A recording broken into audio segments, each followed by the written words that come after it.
Nehemia, Tobit, Judith, Esther, Anubakabaya, Andukabaya, job. എൻ്റെ പൊന്നെ 73 പുസ്തകങ്ങൾ ഒറ്റയടിക്ക്. പല കാര്യങ്ങളും പെട്ടെന്ന് ഈ ഒരു കുരിശിൻ്റെ വഴിയൊക്കെ കഴിയുമ്പോൾ പിറ്റേ ആഴ്ച ഇടപെടുന്നൊക്കെ കാണുമ്പോൾ കുഞ്ഞുങ്ങൾക്ക് തന്നെ ദൈവമേ ഇത് ദൈവത്തെ വിളിച്ചാൽ നടക്കാത്തതായിട്ടൊരു കാര്യമില്ലല്ലോ. ചില സമയത്തൊക്കെ വരും, പക്ഷെ അമ്മ വടിയെടുക്കും, അങ്ങനെയൊക്കെ ചെല്ലും. ഇറങ്ങും. അത് ഞങ്ങളുടെ ജീവിതത്തിലെ ഒരു വലിയ ദൈവാനുഭവമാണ്. ഈശോയ്ക്ക് 1-ാം സ്ഥാനം കൊടുത്ത് പോയപ്പം ഈശോ തന്ന ഒരു വലിയ ദൈവാനുഭവമായിട്ട് അങ്ങനെ ജീസസ് യൂത്തിലൂടെ വളർന്നു വന്നതാണ് ഒരു ദൈവാനുഭവത്തിൽ എത്തിച്ചത്. പിന്നെ കരിസ്മാറ്റിക് മുന്നേറ്റം ഒത്തിരി സഹായമായിട്ടുണ്ട്.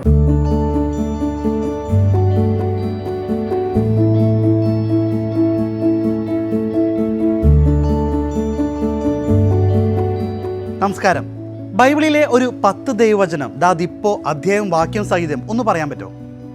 ഒന്ന് പകച്ചു അല്ലേ?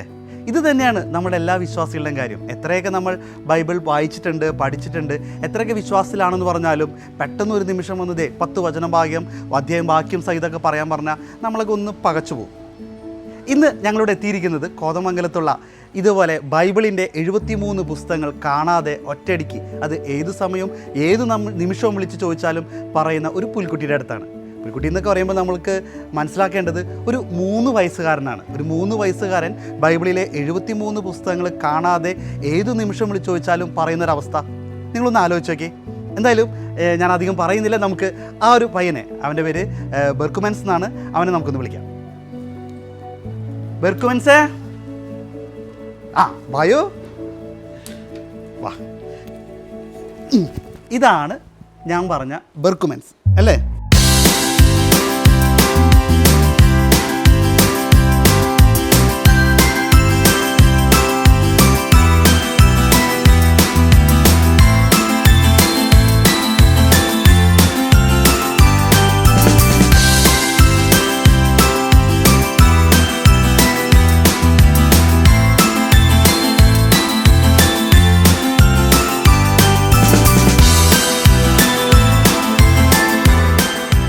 അപ്പോൾ ഞാൻ നേരത്തെ പരിചയപ്പെടുത്തിയ ആൾ ഇതാണ് നമ്മുടെ ബെർക്കുമെൻസ്. ബെർക്കുമെൻസ് ക്യാമറ ഒന്ന് ഹായ് പറഞ്ഞേ. ഹായ്. 3 വയസ്സുകാരനാണ് കേട്ടോ. അപ്പോൾ ബെർക്കുമെൻസ് ഫുൾ നെയിം ഒന്ന് പറഞ്ഞേ, മുഴുവൻ പേരെന്താണ്? ജോൺ ബെർക്കുമെൻസ് അല്ലേ? ഭയങ്കര വലിയ പേരാണല്ലോ. ഈ ബൈബിളിലെ 73 പുസ്തകങ്ങൾ, പുള്ളിനെ ഞങ്ങൾ ആദ്യം കാണുന്നത് സമൂഹ മാധ്യമത്തിലാണ്. ബൈബിളിലെ 73 പുസ്തകങ്ങൾ ഇങ്ങനെ ഒരു മൈക്കൊക്കെ പിടിച്ച് കാണാതെ ഒറ്റയടിക്ക് പറയുന്നു അല്ലേ? 73 പുസ്തകങ്ങൾ. എന്തായാലും നമ്മുടെ പ്രേക്ഷകർക്ക് വേണ്ടി ബൈബിൾ ഇതൊന്ന് പറയോ? 73 പുസ്തകങ്ങളുടെ ഉൽപ്പത്തി പറഞ്ഞേ. ഉൽപ്പത്തി, പുറപ്പാട്, ലേവ്യ, സംഖ്യ, നിയമാവർത്തനം, ജോഷുവ, ന്യായാധിപർ, റൂത്ത്, 1 സാമുവേൽ, 2 സാമുവേൽ, 1 രാജകുമാർ, 2 രാജകുമാർ, 1 തിരുവൃത്താന്തം, 2 വൃത്താന്തം, എസ്ര, നെഹെമിയ, തോബിത്ത്, യൂദിത്ത്, എസ്തേർ, അന്നുബക്കബായ, 2 കബായർ, ജോബ്, സംഗീതങ്ങൾ, ശുഭാശിങ്ങൾ, സഭാപ്രസംഗൻ, ഉത്തമഗീതം, ജ്ഞാനം, പ്രഭാഷകൻ, ഏശയ്യ, സെറമിയ, ഇലാങ്ങൾ, ബാറൂക്ക്, എസെക്കിയേൽ, ദാനിയേൽ, ഓസിയ, ജോയൽ, ആമോസ്, ഒബാദിയ, യോന, മിക്ക, ന്യാഗു, അബബൂക്ക്, സെഫാനിയ, അഗായ്, സക്കറിയ, മലാക്കി, മത്തായി, മക്കോസ്, ലൂക്ക, യോഹന്നാൻ, അപ്പസ്തോല പ്രവർത്തനങ്ങൾ, റോമ, 1 കൊരിന്തോസ്, 2 കൊരിന്തോസ്, ഗലാറ്റിയ, എഫെസോസ്, ഫിലിപ്പി, കൊളോസോസ്, 1 തെസ്സലോനിക്ക, 2 തെസ്സലോനിക്ക, 1 തിമോത്തിയോസ്, 2 തിമോത്തിയോസ്, തീത്തോസ്, ഫിലമോൻ, എബായെ, യാക്കോ, 1 പത്രോസ്, 2 പത്രോസ്, 1 യോഹന്നാൻ, 2 യോഹന്നാൻ, 3 യോഹന്നാൻ, യൂഡാസ് ഒരുപാട്. എൻ്റെ പൊന്നെ 73 പുസ്തകങ്ങൾ ഒറ്റയടിക്ക്. സത്യം പറഞ്ഞു കഴിഞ്ഞാൽ എനിക്കൊന്നും ഇതുപോലെ ഒന്നും പറയാൻ പറ്റില്ല. എനിക്കെന്നല്ല, നമുക്ക് പലർക്കും ഇതൊന്നും ഇത്രയും ഇങ്ങനെയൊന്നും പറയാൻ പറ്റില്ല. ബൈബിളിലെ പുസ്തകങ്ങളൊക്കെ അറിയാം, എങ്കിലും ഇതേപോലെ ഇതാരും ഇതൊക്കെ പഠിപ്പിച്ചെന്നേ. നോക്കിയേ, ക്യാമറ നോക്കി പറഞ്ഞേ, ആരും ഇതൊക്കെ പഠിപ്പിച്ചെന്നേ? ആരാ പഠിപ്പിച്ചെന്നേ? ചേച്ചിമാരാണ് പഠിപ്പിച്ചെന്നേ? ഇത് ഇത്രയും ഇതെങ്ങനെ ഇത് കാണാതെ പഠിച്ചു? ഇതെങ്ങനെ കാണാതെ പഠിച്ചു? വേറെ പ്രാർത്ഥനകളൊക്കെ അറിയോ? നന്മ നിറഞ്ഞ മറിയം അറിയോ? ഒന്ന് ചെല്ലിക്കേ.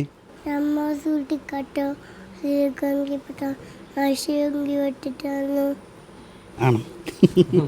വേറെ ദൈവവചനം ഏതാ അറിയാവുന്നേ? ലൂക്കയുടെ ഒക്കെ അറിയാവുന്നതുകൊണ്ട് ലൂക്ക് 1:37. ആ, ഒന്ന് പറഞ്ഞേ.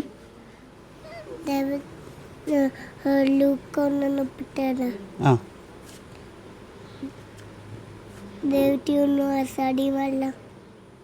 ദൈവത്തിനൊന്നും അസാധ്യമല്ല. 37. പിന്നെ ഏതായിരുന്നു?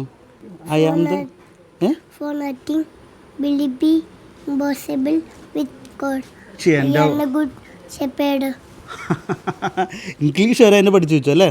പിന്നെ ഏതാണ്? ഐ ആം ദ ഗേറ്റ് എന്ന് പറഞ്ഞിട്ട് ജോൺ, അതേതാ? ജോൺ.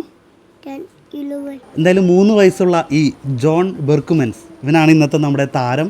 ഇപ്പോൾ നിങ്ങൾ തന്നെ കേട്ടു അല്ലേ? ദൈവവചനം 73 പുസ്തകം കാണാതെ പറയുന്നു, ദൈവവചനം പറയുന്നു. എന്തായാലും ഈ ദൈവവചനവും ഇതെല്ലാം ഈ കൊച്ചിനെ 3 വയസ്സിൽ ചെറുപ്പം മുതലേ പഠിപ്പിച്ച്, അല്ലെങ്കിൽ ഒരു പ്രാർത്ഥനയുടെ അന്തരീക്ഷത്തിൽ കൊണ്ടുവന്നത് ഈ ഒരു ജോൺ ബെർക്കുമെൻസിൻ്റെ കുടുംബാംഗങ്ങളാണ്. ഇവർ വലിയൊരു കുടുംബമാണ്, 5 മക്കളുള്ള ഒരു കുടുംബം, വളരെ പ്രാർത്ഥനാനുഭൂതിയിൽ മക്കളെയൊക്കെ വളർത്തുന്ന ഒരു കുടുംബമാണ്. എന്തായാലും ഈ കുടുംബത്തെ നമുക്കൊന്ന് കൂടുതൽ പരിചയപ്പെടാം. നമുക്ക് അകത്തേക്ക് പോവാം. പാപ്പ അമ്മേനൊക്കെ കാണണ്ടേ? ചേച്ചിമാരൊക്കെ വാ.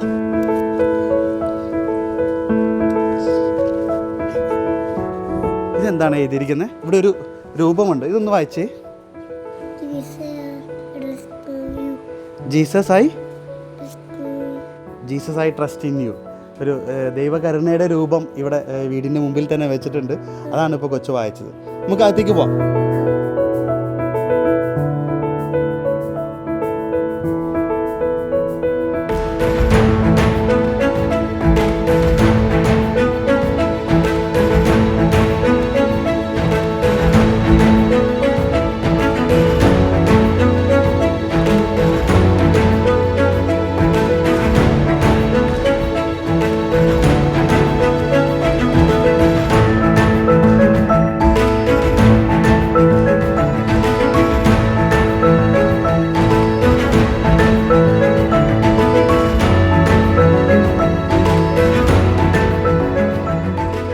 നമ്മുടെ കുഞ്ഞ് ജോൺ ബെർക്കുമെൻസിൻ്റെ കുടുംബാംഗങ്ങളൊപ്പം എത്തിയിരിക്കുകയാണ്. എന്തായാലും നമ്മുടെ പ്രേക്ഷകർക്ക് നിങ്ങളൊന്ന് പരിചയപ്പെടുത്തോ? പേരൊന്ന് പറയും ചേട്ടാ. എൻ്റെ പേര് ആൻ്റണി, കൃഷിപ്പണിയാണ്. വൈഫ് സിനിയുണ്ട്. ഞാൻ സിനി, വീട്ടമ്മയാണ്. എൻ്റെ പേര് അലീന, ഞാൻ +2 പഠിക്കുന്നു. എൻ്റെ പേര് ജോൺ പോൾ, ഞാൻ 9ാം ക്ലാസ്സിൽ പഠിക്കുന്നു. എൻ്റെ പേര് ജോൺ ബ്രിട്ടോ, ഞാൻ 6ാം ക്ലാസ്സിൽ പഠിക്കുന്നു. എൻ്റെ പേര് മരിയ ഗരേത്തി, ഞാൻ 4ാം ക്ലാസ്സിൽ പഠിക്കുന്നു. എൻ്റെ പേര് ജോൺ ബ്രിക്കമ്മൻ, നേഴ്സറി പഠിക്കുന്നു. ഓക്കെ. എന്തായാലും നിങ്ങൾ ഒരു വലിയൊരു കുടുംബമാണ്. വലിയ കുടുംബങ്ങൾ എന്നും ഒരു അനുഗ്രഹീത കുടുംബമാണ് അല്ലേ? എന്താണ് ഇപ്പം ഞാൻ ഈ പേര് ഇട്ടപ്പോൾ എല്ലാവരും ജോൺ അല്ലെങ്കിൽ അങ്ങനെയുള്ളൊരു പേര് ചേർത്തിട്ട് ഇട്ടത്? എന്താണ് അങ്ങനെ ഒരു വിശുദ്ധൻ്റെ പേര് ചേർത്ത് എല്ലാവരും പേരിടുന്നു? എന്താണ് അതിനെക്കുറിച്ചൊന്ന് പറയും? എനിക്കൊരു ആഗ്രഹം ഉണ്ടായുള്ളൂ, ഇവരെല്ലാവരും മാമോദിസ പേരിൽ അറിയപ്പെടണമെന്ന് മാത്രമേ ഉണ്ടായുള്ളൂ. അതുകൊണ്ട് ഇപ്പോൾ സ്കൂളിൽ പോലെ ഇനിഷ്യലി പോലും ഇല്ല, ആ വിശുദ്ധൻ്റെ പേര് അത് മാത്രമേ എടുത്തു. ആ ഒരു വിശുദ്ധൻ്റെ ഒരു സംരക്ഷണം ഇവർക്ക് കിട്ടും, അത് മാത്രം ഓർത്തിട്ട്. ഓക്കെ. എന്തായാലും നമ്മളിപ്പോൾ ഈ വീഡിയോ ഞങ്ങൾ കാണുകയും ചെയ്തത്, നമ്മുടെ ബെർക്കുമെൻസിൻ്റെ വീഡിയോ സമൂഹ മാധ്യമത്തിൽ ബൈബിൾ വചനം 73 പുസ്തകങ്ങൾ കാണാതെ അവൻ പറയുന്നു. വലിയൊരു ആശ്ചര്യം തോന്നി, 3 വയസ്സിൽ കുട്ടികൾ ഇത്രത്തോളം ദൈവവചനത്തോട് ആഭിമുഖ്യത്തിൽ വളരുക എന്നുള്ളത്. എന്തായിരുന്നു അതിൻ്റെ പിന്നിൽ? എങ്ങനെയാണ് അവൻ അത് അത്രയും പഠിച്ചെടുത്ത ദൈവവചനങ്ങളെല്ലാം? തോമസ് ജെ പറയടച്ചൻ ഇങ്ങനെ പിള്ളേർക്ക് വേണ്ടി ഇങ്ങനെ പറയേണ്ടായിരുന്നു. ഒരു കൊച്ചു അവിടെ പള്ളിയിൽ ഇങ്ങനെ അവിടെ കുടുംബം വേണ്ടിയിട്ട് ഇങ്ങനെ ദൈവവചനം പറയേണ്ടായിരുന്നു. എല്ലാം 73 പേരും പറഞ്ഞിട്ടുണ്ടായിരുന്നു. അപ്പോൾ അതിൻ്റെ ബേസിൽ അച്ഛൻ അന്ന് ഞായറാഴ്ച എല്ലാ പിള്ളേരും പഠിച്ചു വന്നവും പ്രോത്സാഹനമായിട്ട് സമ്മാനം തരാമെന്ന് പറയണ്ടായിരുന്നു. അപ്പോൾ അത് കേട്ട് പിള്ളേരെല്ലാം പഠിച്ചു, ഇവിടുത്തെ കൊച്ചും പഠിച്ചു. അപ്പോൾ ആ കൂട്ടത്തിൽ ഇവനും പഠിക്കുന്നുണ്ടായിരുന്നു. അപ്പോൾ ഞങ്ങളത് അത്ര ശ്രദ്ധിച്ചിരുന്നില്ല. അപ്പോൾ ഇവർ പഠിക്കുന്നതിന് അനുസരിച്ച് പെട്ടെന്ന് നോക്കണത് ഒരു ദിവസം ഇങ്ങനെ പറഞ്ഞുകൊണ്ടിരിക്കേണ്ട പേര്. അപ്പോൾ പിന്നെ ഞങ്ങൾ കുറച്ചും കൂടി ഒരു എഫർട്ട് എടുത്തിട്ട് എന്നെ പഠിപ്പിക്കാൻ ശ്രമിച്ചു. അങ്ങനെയാണ്. നിങ്ങൾ പ്രതീക്ഷിച്ചിരുന്നില്ല അല്ലെങ്കിൽ? ഇല്ല, ഒരിക്കലും ഞങ്ങൾ അങ്ങനെ ഒരു പ്രതീക്ഷ വരുന്നില്ലല്ലോ. അപ്രത്യക്ഷമായിട്ട് ഇവനിങ്ങനെ പറയുന്നത് കേട്ടിട്ട് അവനെ ഞങ്ങൾ ഒരിക്കലും ശ്രദ്ധിച്ചേയില്ല. അവൾ മരിയകുരത്തി ഇവർ മൂന്നുകൂടി ഇരുന്ന് അച്ഛൻ്റെ സമ്മാനം മേടിക്കാൻ വേണ്ടി ഇരുന്ന് പഠിച്ചതാ. അപ്പം അങ്ങനെ പഠിച്ചത് ഇവർ മൂന്ന് പേരുടെ ജോൺ പോളും ജോൺ ബ്രിട്ടോയും മരിയകുരത്തിയുടെ, മറ്റേ മോള് ഹോസ്റ്റലിലാണ് മൂത്തവള്. അപ്പോൾ ഇവർ പഠിച്ചു. അന്നേരം ഇവൻ പഠിക്കുന്നുണ്ടെന്ന് ഞങ്ങൾക്കറിയില്ല. ഇവരെ ശ്രദ്ധിക്കുന്നുണ്ടായിരുന്നു പഠിക്കാൻ. എന്നിട്ട് അവൾക്ക് സമ്മാനവും കിട്ടി. അതൊക്കെ കഴിഞ്ഞ് ഒരു ദിവസം ഇവരെല്ലാം കൂടി ഇവരിന്ന് കളിക്കുമ്പം ഇവൻ ഇടയ്ക്ക് ഇങ്ങനെ, അന്നേരം ഇവിടെ ഇല്ല, ഞാൻ അടുക്കളയില്ല, ഒരു കയ്യടി കേട്ടുകൊണ്ട് ഓടി വരുമ്പോൾ പറയുന്നത്, അമ്മ ഇവൻ ഇത് ഉൽപ്പത്തി പുറപ്പാട് ലേവിയർ സംഖ്യ വരെ ഇങ്ങനെ പറഞ്ഞുകൊണ്ടിരിക്കുന്നെന്ന്. അന്നേരം തൊട്ട് ചേച്ചി ഒത്തിരി സപ്പോർട്ട് ചെയ്തു. അവൾ ഹോസ്റ്റലിലാണേലും അവിടെ നിന്നുകൊണ്ട് അവൾ വിളിക്കും, നീ ഇന്നത്ര പഠിച്ചപ്പോൾ ഒരു 4-5 വീതം പഠിച്ച് അവൻ വീഡിയോ എടുത്ത് ചേച്ചിക്ക് അയച്ചു കൊടുക്കും. അപ്പോൾ ചേച്ചി അപ്പോൾ ഒരു ഓഫർ കൊടുത്തു, ഒരു ബൈക്ക് മേടിച്ചു കൊടുക്കാമെന്ന്. അങ്ങനെ പഠിക്കുമെന്ന് ഓർത്തല്ല കേട്ടോ, പഠിക്കുന്നത് ഓർത്ത്. അപ്പം ഇവൾ പക്ഷേ അവൾ അടുത്ത അവധിക്ക് എല്ലാ സെക്കൻഡ് സാറ്റർഡേ വരുന്നത്. അവൾ വന്നപ്പം ഇവൻ പഠിച്ച് തീർത്തു. അത് പിറ്റേ പ്രാവശ്യമൊക്കെ സാറ്റർഡേ വന്നപ്പോൾ അപ്പം തന്നെ ഇവരെല്ലാം കൂട്ടി പോയി അവൾ ബൈക്ക് മേടിച്ച് കൊടുക്കുകയും ചെയ്തു. ദൈവത്തിൻ്റെ ഒരു കരുണയെ പഠിച്ചതാ. ഞങ്ങൾക്കൊന്നും ആ കൂടെ ഞങ്ങൾക്കൊക്കെ പഠിക്കാൻ പറ്റി. ഇവനെ പഠിപ്പിച്ച് ഞങ്ങൾ ഒരിക്കലും പ്രതീക്ഷിച്ചതല്ല ഞങ്ങൾക്കും പഠിക്കാൻ പറ്റുമെന്നൊന്നും. അതൊക്കെ ദൈവത്തിൻ്റെ ഒരു വലിയ കൃപയായിട്ട് കാണുന്നു. എനിക്ക് ഈ ഒരു ബാക്കിലുള്ള രൂപക്കൂടുകൾ എനിക്കൊരു കുറേ വിശുദ്ധരുണ്ടാവുണ്ടല്ലേ? എത്ര പേരുണ്ട് പറയാൻ പറ്റുമോ? അറ്റം മുതൽ ഇങ്ങനെ ഒരുപാട് വിശുദ്ധർ, പിന്നെ അല്ലേ പരിശുദ്ധ അമ്മയുടെ രൂപവും ഈശോയുടെ, അങ്ങനെ എല്ലാം. ഇതെന്താ ഇങ്ങനെ അങ്ങനെ വല്ല ഹോബി ഇഷ്ടമായിട്ട് മേടിച്ചു വെക്കണോ? അല്ലെങ്കിൽ ഇവർ ബർത്ത്ഡേ ഒക്കെ വരുമ്പോൾ ഞങ്ങൾ ഓരോ വിശുദ്ധരെ വീതം മേടിച്ച ഗിഫ്റ്റ് കൊടുക്കുന്നത് ഇവർക്ക് പരസ്പരം. പിന്നെ വിശുദ്ധരോട് പപ്പായ്ക്ക് ഭയങ്കര ഇങ്ങനത്തെ കാര്യങ്ങളൊക്കെ ഭയങ്കര ഇൻട്രസ്റ്റഡ് ആണ്. അതിന് പൈസയുടെ നഷ്ടമൊന്നും നോക്കത്തില്ല. അപ്പം കാർമൽ എന്ന് പറഞ്ഞ് ഞങ്ങൾക്ക് ഇവിടെ ഒരു നല്ല ഇങ്ങനെ കിട്ടുന്ന സ്ഥലമുണ്ട്. അപ്പോൾ അവിടെ പുതിയത് വരുമ്പോഴേ പോയി ഓരോ വിശുദ്ധരുടെ നോക്കോ, അല്ലെ ഇന്ന വിശുദ്ധനെ ഇനി നമുക്ക് വേണം എന്ന് നോക്കി അങ്ങനെ നോക്കും. നിങ്ങൾ പോയി മേടിക്കും? ഇവർ ആവശ്യപ്പെടുകയും ചെയ്യും ചിലർ. ഇപ്പം നമ്മുടെ ഫ്രാൻസിസ് അസീസി ഒക്കെ അങ്ങനെയാണ് കിട്ടിയത്. ഏതൊക്കെ വിശുദ്ധരൊന്നും പറയാൻ പറ്റുമോ? ജസ്റ്റ് ഒന്ന്. ഞങ്ങൾക്ക് ഇവിടെ ഉള്ളത് അൽഫോൻസാമയുണ്ട്, മറിയം ത്രേസ്യ ഉണ്ട്, പിന്നെ വിശുദ്ധ റീത്തയുണ്ട്, വിശുദ്ധ ക്ലാര, വിശുദ്ധ കൊച്ചറേസ്യ, വിശുദ്ധ ഫ്രാൻസിസ് അസീസി, വിശുദ്ധ യൂദാ തദേവുസ്, വിശുദ്ധ ഫ്രാൻസിസ് സേവിയർ, വിശുദ്ധ മദർ തെരേസ, വിശുദ്ധ ചാവറ കുര്യാക്കോസ് ഏലിയാസച്ചൻ, വിശുദ്ധ പൗലോസ്, വിശുദ്ധ പത്രോസ്, വിശുദ്ധ പാദ്രപ്പിയോ, വിശുദ്ധ മരിയ ഗൊരേത്തി, വിശുദ്ധ മിഖായല്, വിശുദ്ധ ജോൺ പോള്, വിശുദ്ധ സെബസ്ത്യാനോസ്, വിശുദ്ധ ഔസേപിതാവ്, അങ്ങനെ വിശുദ്ധ സെന്റ് ആന്റണി, അങ്ങനെ കുറച്ച് പേരുടെ ഉണ്ട് അല്ലേ? അപ്പൊ ഇനിയും എനിക്ക് തോന്നുന്നു ഒരുപാട് പേര് വരാനുണ്ടെന്നോണ്ടല്ലേ, കണ്ടുപിടിച്ച് കൊണ്ടുവരാനുണ്ട്. അപ്പോൾ എനിക്ക് തോന്നുന്നു മറ്റു വീടുകളിൽ ഇത്ര ശ്രദ്ധിച്ചു. കാരണം ഇത്രമാത്രം രൂപങ്ങൾ, ഓരോ വിശുദ്ധരുടെയും പേരിലുള്ള രൂപങ്ങൾ ഇത്രമാത്രം വന്നതായിട്ട് കണ്ടിട്ടില്ല മറ്റു വീടുകൾ. അപ്പോൾ നിങ്ങൾ ദൈവവചനം എഴുതുന്നുണ്ട് അല്ലേ? ഇതിൻ്റെ പിന്നിൽ എല്ലാ ദിവസവും എഴുതും അല്ലെങ്കിൽ എങ്ങനെയാണ്? എല്ലാ ദിവസവും ഒരു വചനം പഠിക്കുന്നിടം വരെ എഴുതിയിടും. പിന്നെ സന്ധ്യപ്രാർത്ഥനയുടെ സമയത്ത് ഓരോ വചനം ചൊല്ലിയാണ് ഇവർ നന്മ നിറഞ്ഞവരെയും ചെല്ലുന്നത്. അപ്പോൾ അങ്ങനെ വചനം കുറേശ്ശെ, ഒത്തിരിയൊന്നുമില്ല, കുറേശ്ശെ വചനം പഠിച്ചുകൊണ്ടിരിക്കുന്നു. എന്നും ഒന്നും പറ്റിയെന്ന് വരില്ല. പക്ഷേ ഇങ്ങനെ ഞങ്ങൾ പറയുന്നതനുസരിച്ച് അവർ കയറി താല്പര്യമാണ്. നമ്മൾ ഇടയ്ക്കിങ്ങനെ പറഞ്ഞുകൊണ്ടിരിക്കണം, അല്ലാതെ അവർ തന്നെ ഇൻട്രസ്റ്റഡ് ആയിട്ടൊന്നും പോയില്ല. ഞങ്ങളെവിടെ ഡൗൺ ആവുന്നോ അതനുസരിച്ച് അവരുടെ പഠിത്തവും ഡൗൺ ആവും. ഞങ്ങളിങ്ങനെ പ്രോത്സാഹിപ്പിച്ചുകൊണ്ടിരിക്കും. ഇങ്ങനെ പുറകെ നടന്ന് പറയുമ്പോൾ ഒക്കെ കൂടുതൽ പഠിച്ചു. എന്താണ് ഈ ദൈവവചനത്തിൽ ആഴമായിട്ട് കുട്ടികളെ വളർത്താൻ, അല്ലെങ്കിൽ ദൈവവചനം ഇത്രമാത്രം പകർന്നു നൽകാൻ നിങ്ങൾക്ക് തോന്നിയത്, അല്ലെങ്കിൽ നിങ്ങളുടെ മനസ്സിലേക്ക് അങ്ങനെ ഒരു ആശയം, അല്ലെങ്കിൽ ആ ഒരു ആത്മീയതയിലേക്ക് ഉയരാനുള്ള കാരണം എന്തെങ്കിലും? അല്ല, ഞങ്ങൾക്ക് എപ്പോഴും ജീവിതത്തിൽ, ഞങ്ങൾ കല്യാണം കഴിഞ്ഞ് തന്നെ ഞങ്ങളുടെ ഒരു തീരുമാനം എന്ന് പറയുന്നത് കർത്താവിന് ജീവിതത്തിൽ 1-ാം സ്ഥാനം കൊടുത്ത് ജീവിക്കണം. ഫസ്റ്റ് പ്രിയോറിറ്റി ശുശ്രൂഷ, പറ്റുന്ന വിധത്തിൽ എല്ലാവർക്കും ശുശ്രൂഷ ചെയ്ത് ജീവിക്കണം. കുഞ്ഞുങ്ങളെ അങ്ങനെ തന്നെ വളർത്തിക്കൊണ്ടുവരണം. ഈ പിള്ളേരോടൊന്നും തന്നെ പഠിക്കാൻ പറയും, അവരുടെ ഉത്തരവാദിത്വമാണല്ലോ അത്. അല്ലാതെ ഒരു വലിയ ലെവലിൽ പഠിച്ചെത്തുക, അല്ല വലിയ ജോലി മേടിക്കുക, അങ്ങനെയൊന്നുമല്ല. ദൈവരാജ്യത്തിന് വേണ്ടി പഠിക്കുക എന്നുള്ളതാണ്. അപ്പം അതിന് ദൈവവചനം ഇല്ലാതെ പറ്റത്തില്ല. അപ്പം വചനം ഞങ്ങളെല്ലാവരും വർഷത്തിൽ ഒരുമിച്ചൊന്ന് ധ്യാനിക്കാൻ പോകും. പിന്നെ 3 മാസത്തിൽ ഒരിക്കലെങ്കിലും ഞങ്ങളിൽ ആരെങ്കിലും ധ്യാനത്തിലായിരിക്കും. ഒന്നീ പിള്ളേരായിരിക്കും. ഇപ്പോൾ ഇവർ 2 ദിവസത്തെ ധ്യാനം കഴിഞ്ഞ് വന്നാൽ, അല്ലെ ആൻ്റണി ചേട്ടനായിരിക്കും കൂടുതലും എന്നെ എന്ന് തോന്നുന്നു വിടുന്നത്. കാരണം ഈ 5 പിള്ളേരെയും നോക്കിക്കൊണ്ട് ഇവരെ സ്കൂളിൽ വിടുന്നതും, ഇവനൊക്കെ കൊച്ചല്ലേ, സോറി, 2 വയസ്സ് തൊട്ട്, ഇവനൊരു 1.5-2 വയസ്സായ സമയം തൊട്ട് തന്നെ പുള്ളി കുഞ്ഞുങ്ങളെ നോക്കിയിട്ട് എന്നെ ധ്യാനിപ്പിക്കാൻ വിടുമായിരുന്നു. ഇപ്പോൾ കഴിഞ്ഞ ആഴ്ചയിലും ഇപ്പോഴും പറയും അടുത്ത ആഴ്ച ധ്യാനം ഉണ്ടെങ്കിൽ പൊക്കോളാൻ പറയും. അങ്ങനെ ഞങ്ങളൊരു 3 മാസത്തിൽ ഒരിക്കലെങ്കിലും കുടുംബത്തിൽ നിന്ന് ആരെങ്കിലും ഒരാൾ ധ്യാനം കൂടി, അപ്പോൾ ഒരു ചൈതന്യം വീട്ടിലേക്ക് വരുമല്ലോ. പ്രാർത്ഥനയിൽ തണുത്തു പോകുമ്പോൾ ഒരാൾ ധ്യാനം കൂടിയിട്ട് വരുമ്പോൾ ബാക്കിയുള്ളവരെ കൂടി ഉജ്ജ്വലിപ്പിക്കും. അത് പരസ്പരം എല്ലാവരും ഇവരാണേലും ഒത്തിരി സഹകരിക്കുന്നതുകൊണ്ടാണ് സ്കൂളിലെ കാര്യങ്ങൾ, യൂണിഫോം ഒക്കെ അവർ തന്നെ അലക്കുകയും ടിഫിനൊക്കെ പപ്പയുടെ കൂടെ കൂടി എടുത്തുകൊണ്ട് പോവുകയും, ഞാൻ ധ്യാനത്തിന് പോകുന്ന ഇവർക്കൊക്കെ വലിയ സന്തോഷമാണ്. കുറച്ച് സ്വസ്ഥതയൊക്കെ കിട്ടും, അമ്മയുടെ വഴക്കൊന്നും കിട്ടില്ല, അതുകൊണ്ടാണ്. എങ്കിലും ഇവരെല്ലാം പ്രോത്സാഹിപ്പിക്കുന്നതുകൊണ്ട് അതൊരു വലിയ സന്തോഷമാണ് അങ്ങനെ പോകാൻ പറ്റുന്നതുമൊക്കെ. പിന്നെ ബെർക്കുമാൻസ് ഇങ്ങനെ ഈ കാര്യങ്ങളിലൊരു സപ്പോർട്ടാണ്. ഇപ്പം ഞങ്ങൾ ഒരുമിച്ച് കുരിശിൻ്റെ വഴിയല്ലോ, അതായത് നിയോഗാർ ചിലപ്പോൾ ഞങ്ങളുടെ തന്നെ ആയിരിക്കും കുറച്ച് ആളുകളായിട്ട് പ്രാർത്ഥിക്കാത്ത ചില കാര്യങ്ങൾ, അത് ഇടപെടാൻ വേണ്ടി പാട്ടും പ്രാർത്ഥനയും ഒന്നും മാറ്റത്തില്ല. ഏകദേശം ഒരു 40 മിനിറ്റ് വേണം ഒരെണ്ണം ചെല്ലാൻ തന്നെ. അത് 33 എണ്ണം ഒരാൾക്ക് തന്നെ ചെല്ലൽ പാടാം. അപ്പം ഞങ്ങൾ വീതിച്ചെടുക്കും, ഓരോരുത്തർ 5 എണ്ണവും 10 എണ്ണമൊക്കെ വീതിച്ചെടുത്ത് അവർ 4ാം ക്ലാസ്സുകാർ വരെ ചെല്ലും.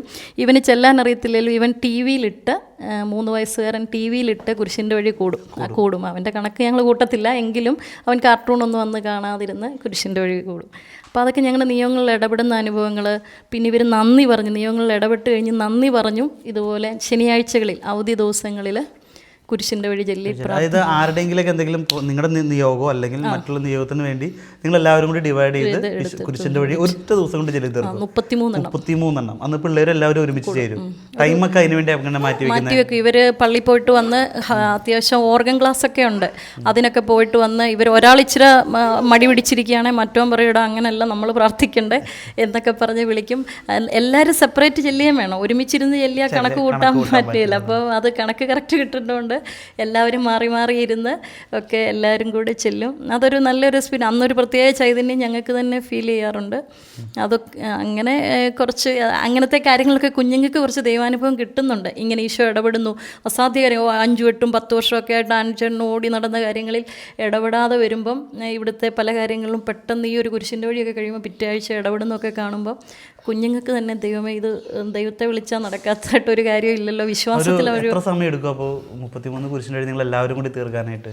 ഇപ്പം ഞങ്ങൾ ഒരേ സമയം കണ്ടിന്യൂസ് അല്ല ചിലരുന്നത്. അപ്പോൾ ഒരു 5 എണ്ണം ഒരാളിരുന്ന് ചൊല്ലിക്കഴിഞ്ഞ് അടുത്തയാൾ അപ്പോൾ ആ സമയത്ത് തന്നെ വേറെ എവിടെയെങ്കിലും ഇരുന്ന്, അതായത് രാവിലെ ഞങ്ങൾ പള്ളിയിൽ നിന്ന് കുർബാന കഴിഞ്ഞ് വന്നാൽ തുടങ്ങിയ വൈകിട്ട് കിടക്കുന്നിടം വരെ കണ്ടിന്യൂസ് കുരിശിൻ്റെ വഴി ആയിരിക്കും. ഇപ്പോൾ എനിക്കൊക്കെ ഇപ്പോൾ ഏകദേശം കാണാതറിയാം ഇങ്ങനെ ചെല്ലി.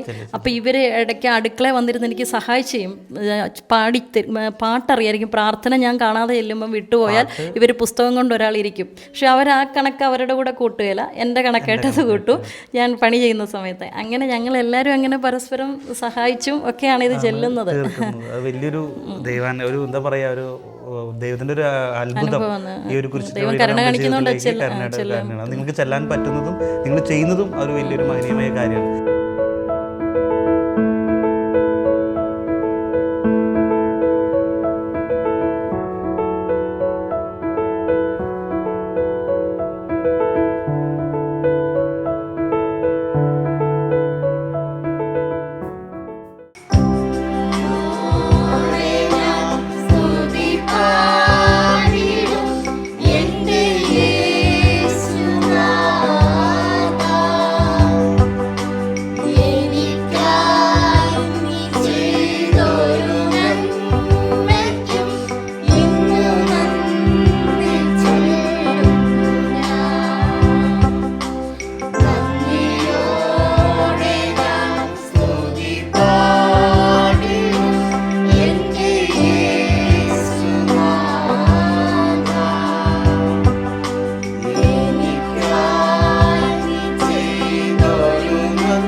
എനിക്ക് പിള്ളേരോട് ചോദിക്കാനായിട്ട്, നിങ്ങൾ ഇതേപോലെ ദൈവവചനമൊക്കെ പഠിച്ച് സമ്മാനമൊക്കെ പഠിച്ചു അല്ലേ?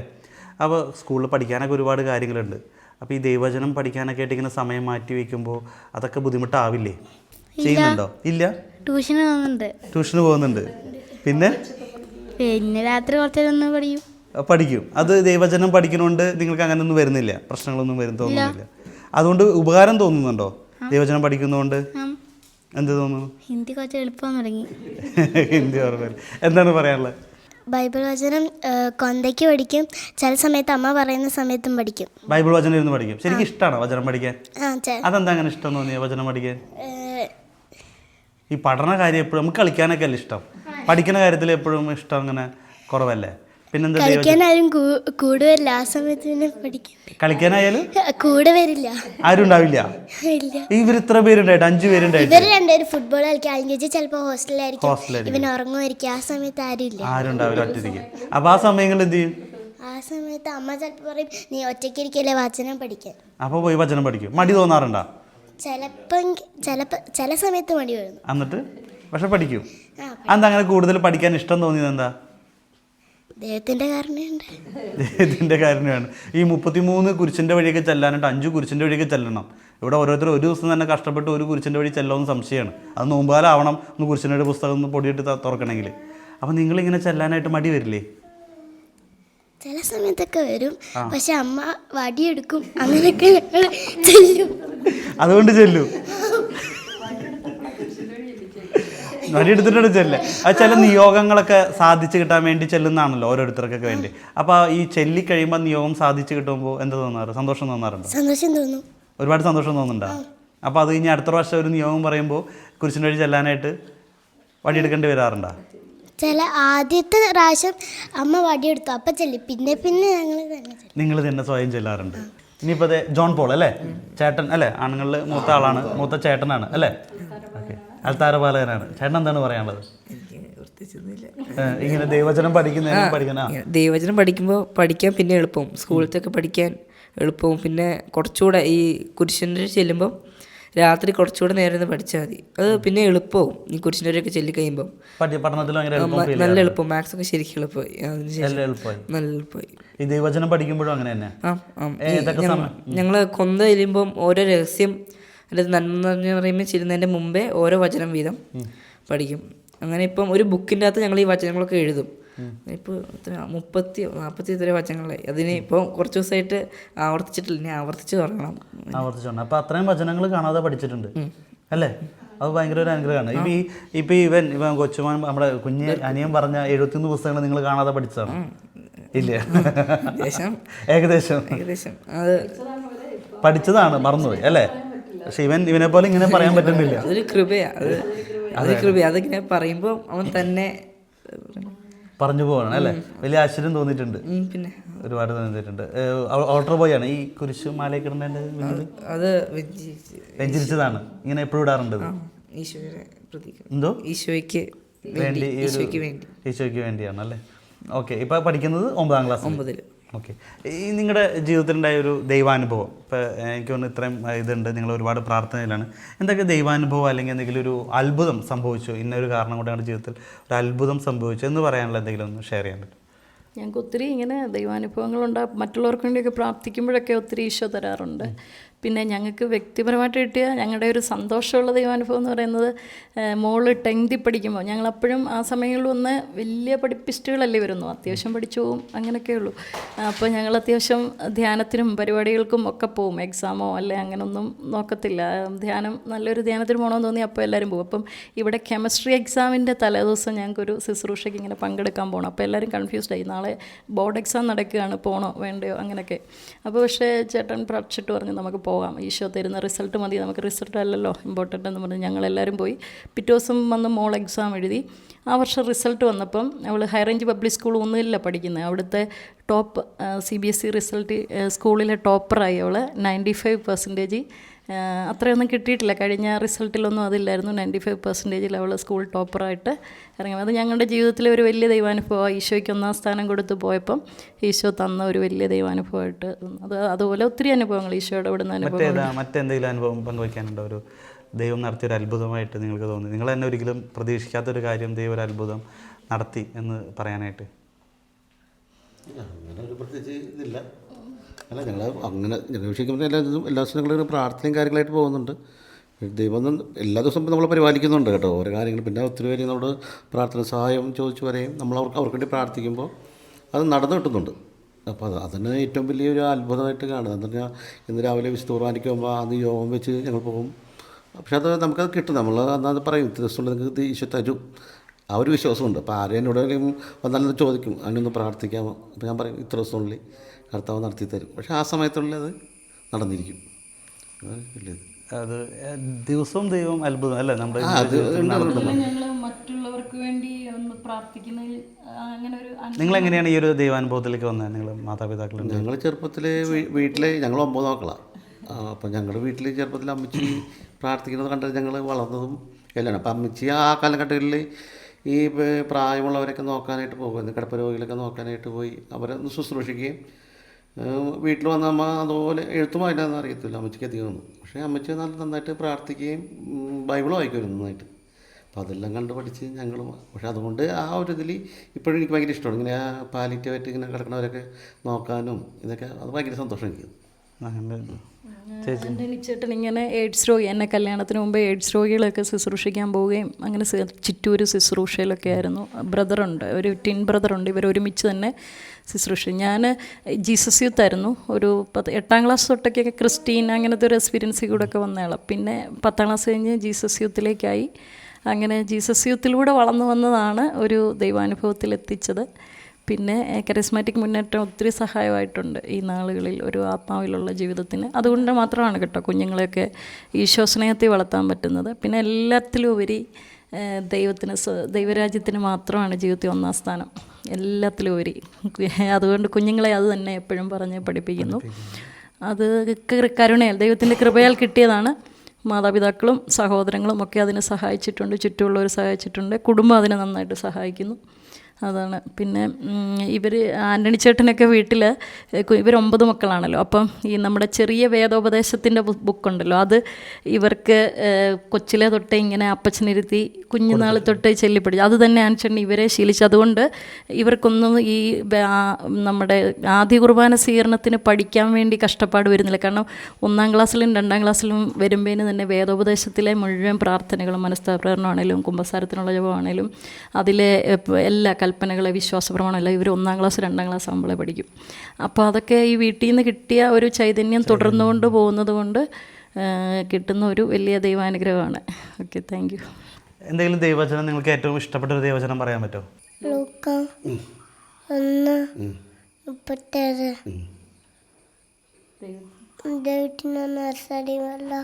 Okay, very good. ഇനി ചേട്ടൻ പറഞ്ഞേ.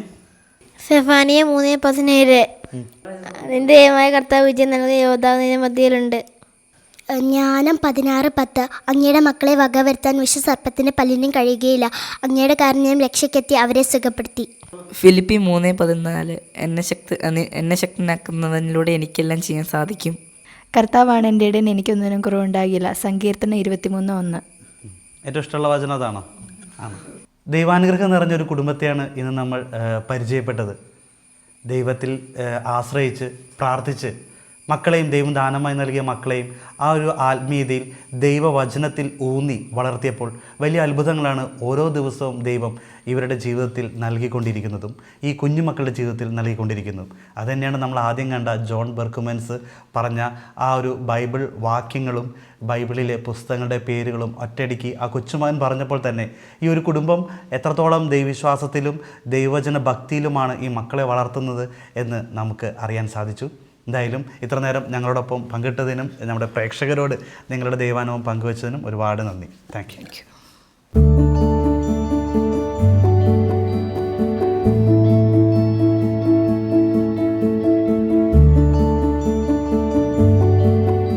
നമ്മുടെ ഈ കുഞ്ഞ് ജോൺ ബെർക്കുമൻസ് ഇതുപോലെ ദൈവവചനവും അതേപോലെ തന്നെ ബൈബിളിലെ ഈ ഒരു പുസ്തകങ്ങളുടെ പേരെല്ലാം പഠിക്കാൻ ഇടയായതിന് കാരണം കോതമംഗലം രൂപതയിലെ സെൻറ്റ് ജോസഫ് വെളിയച്ചാൽ ഫെറോന ദേവാലയത്തിലെ വികാരിയായ ഫാദർ തോമസ് പറയടം അച്ഛനാണ്. അച്ഛനിപ്പോൾ നമ്മളോടൊപ്പം ഉണ്ട്. അച്ഛാ, ഈ ജോൺ ഇതേപോലെ 3 വയസ്സുകാരൻ ബൈബിളിലെ പുസ്തകങ്ങളുടെ പേരുകളെല്ലാം ഇതുപോലെ കാണാതെ പറയുന്നു. സോഷ്യൽ മീഡിയ ഒരുപാട് ഹിറ്റായ ഒരു വീഡിയോ ആണ്. ഇതിനെല്ലാം പിന്നിൽ പ്രചോദനമായത് അച്ഛനാണെന്ന് പറയുന്നു. എന്താണ് അതിൻ്റെ പിന്നിലുണ്ടായത്? അത് ബൈബിൾ വചനം പഠിക്കുവാൻ വേണ്ടി കുട്ടികളെ പ്രോത്സാഹിപ്പിക്കുകയായിരുന്നു. കൂടാതെ ഈ 73 പുസ്തകങ്ങളുടെയും പേര് പഠിച്ചു പറഞ്ഞിട്ടുണ്ടെങ്കിൽ 500 രൂപയുടെ ക്യാഷ് അവാർഡ് കൊടുക്കാമെന്ന് പറഞ്ഞു. അപ്പം അത് കൊടുത്തവരുണ്ട്. കൂടാതെ പിന്നെ കൂടുതൽ പേരുണ്ടെന്ന് കണ്ടപ്പം 250 രൂപയുടെ ക്യാഷ് അവാർഡ് പ്രഖ്യാപിച്ചു. അപ്പോൾ ഒത്തിരി പിള്ളേർ പഠിച്ചു വന്ന് പള്ളിയിൽ പറഞ്ഞ് കേൾപ്പിച്ചു. അപ്പോൾ ഈ വീട്ടിൽ 5 കുട്ടികളാണല്ലോ. അപ്പോൾ ഇത് മൂത്ത 4 കുട്ടികളും ഈ പേര് പഠിക്കുന്നുണ്ടായിരുന്നു. അപ്പോൾ അവരിങ്ങനെ പറഞ്ഞ് പഠിക്കുന്നത് കേട്ടുകൊണ്ട് ഇവനും അത് ആവർത്തിച്ചു. അപ്പോൾ അവരുടെ പേരൻസാണ് സത്യത്തിൽ അതിന് പ്രാധാന്യം കൊടുത്ത് ഇവന് പഠിക്കാൻ കഴിവുണ്ടല്ലോ എന്ന് ഓർത്ത് കൊച്ചിനെ പറഞ്ഞു പഠിപ്പിച്ച്. അങ്ങനെ അവർ പഠിച്ചു കഴിഞ്ഞപ്പോൾ ഈ കൊച്ചിൻ്റെ വീഡിയോ പിടിച്ചിട്ട് തന്നു. അപ്പോൾ അത് ഒത്തിരി വൈറലായിട്ട് തീരുകയായത്. അപ്പം നല്ല മിടുക്കൻ കൊച്ചാണ്, നന്നായിട്ട് പറയുന്നുണ്ട്. ഞങ്ങൾ വീണ്ടും അത് പ്രോത്സാഹിപ്പിക്കണമെന്ന് ഉദ്ദേശിച്ചിരിക്കുന്നത്. എന്ത് തോന്നി? അതായത് കാറ്റിസം കുട്ടികൾക്ക് വേണ്ടി അച്ഛൻ ഇങ്ങനെ പറഞ്ഞ കാര്യം അത് ഒരു 3 വയസ്സുകാരൻ ഇങ്ങനെ പറയുന്ന അച്ഛൻ ചിന്തിച്ചിരുന്നോ? ഞാൻ ചിന്തിച്ചില്ലായിരുന്നു. 3 വയസ്സ് ഞാൻ അത്ഭുതപ്പെടും. അത് എത്രയോ മെമ്മറി പവർ അങ്ങനെ കിട്ടിയ ഒരു പ്രത്യേക ദൈവകൃപയൊക്കെ ഉണ്ട്. ആ കുടുംബം വളരെ പ്രാർത്ഥനയുള്ള കുടുംബമാണ്. ഇപ്പോൾ ആ വീട്ടിൽ എല്ലാവർക്കും അറിയാം. മൂത്ത പിള്ളേർക്ക് 4 പേർക്കും, ഈ കൊച്ചിന് 5 പേർക്കും അറിയാം, പേരൻസിന് 2 പേർക്കും അറിയാം. അവർക്ക് എല്ലാവർക്കും ഇപ്പം ഈ 73 പുസ്തകങ്ങളുടെ പേരറിയാം. അത് നല്ലൊരു രസമായിട്ട് തോന്നി. ആ കുടുംബത്തെക്കുറിച്ച് എന്താണ് അച്ഛന് പറയാനുള്ളത്?